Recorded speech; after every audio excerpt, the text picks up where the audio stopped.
Today I am talking about a watch that has been to the moon, and it is not the Omega Speedmaster. It is the Bulova Lunar Pilot. Up next.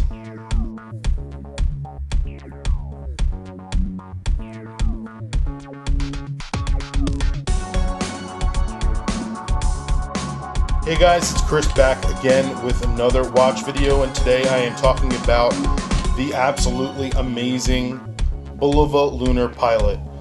So the story goes that David Scott, the seventh person to walk on the moon, was wearing his Omega Speedmaster during an extravehicular activity on the moon, and when he returned to the cabin, he noticed that the hexalite crystal on his Speedmaster had popped out, and he didn't have another Speedmaster, and he had this watch, the Bulova Lunar Pilot, as a backup.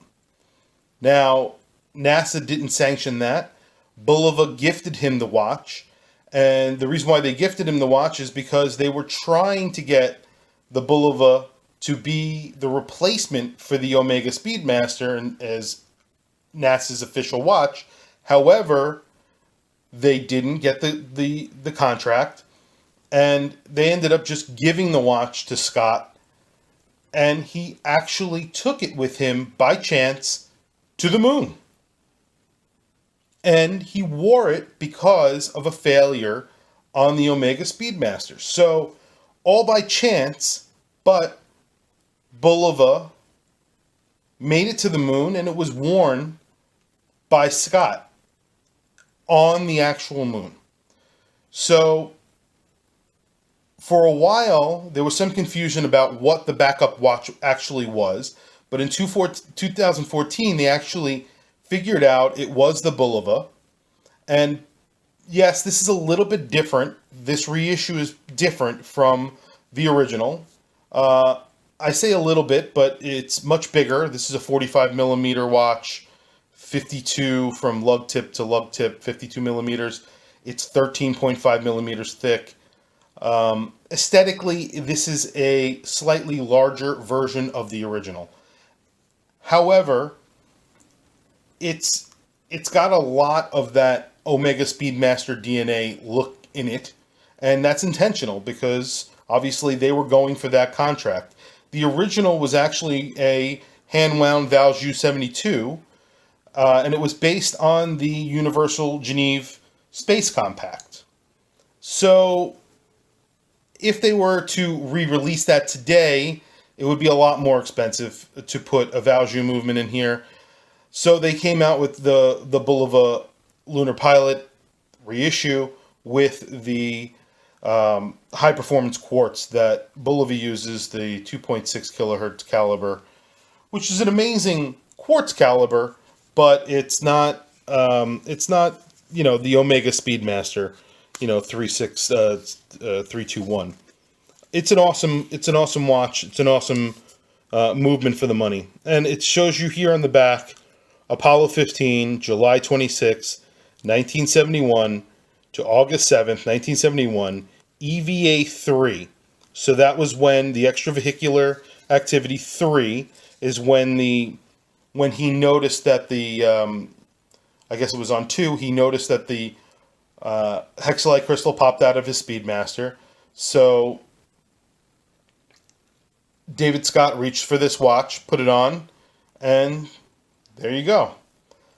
So really just a really cool watch, really cool case back. It comes with a couple of straps. This is the Velcro strap, and I'll show you it on the wrist really quick.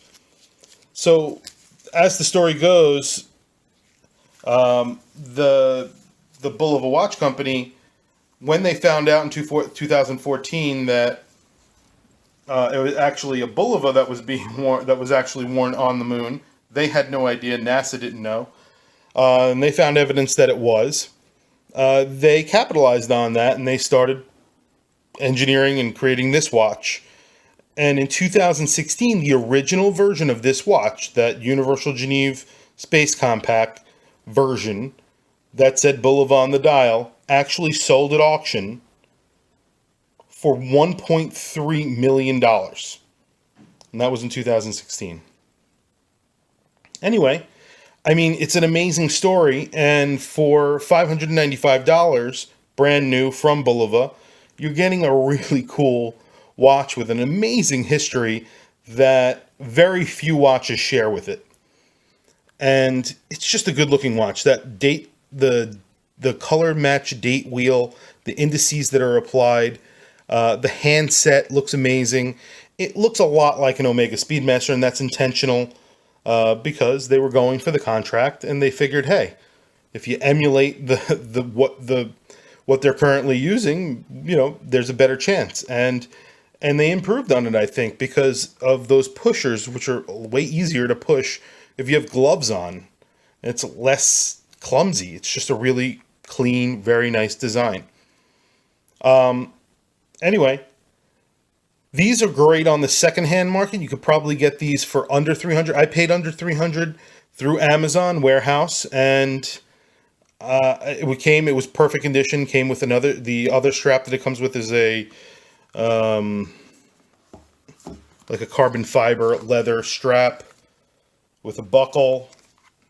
It comes with a little booklet inside that shows you pictures of the original watch and some history.